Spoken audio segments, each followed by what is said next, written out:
মনিরুল ভাই কেমন আছেন? আসসালামু আলাইকুম, ভালো আছি ভাইয়া। কি করতেছেন আপনি এই জায়গায়? এই মিজান ভাই এখানে রান্না করতেছে আর কি। ও আচ্ছা, আপনি তো আমরা তো জানি আপনার একটা পায়ে একটু সমস্যা, তো রান্না কিভাবে করেন? দাঁড়ায় থাকতে পারেন আপনার লাঠি ছাড়া? এই যে এই যে হাতল, এই যে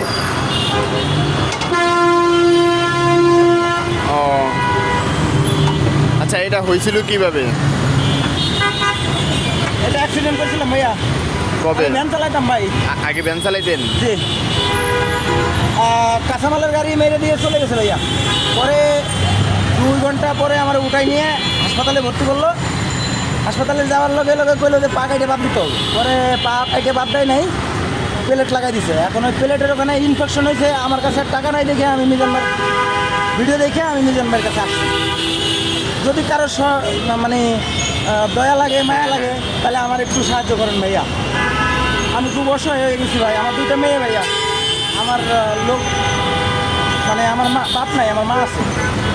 আর 2টো মেয়ে সন্তান আছে ভাই। ওয়াইফ তো আছে। যদি কোনো হৃদয়বান ব্যক্তি থাকেন তো বাইকে একটু সাহায্য করবেন। জি।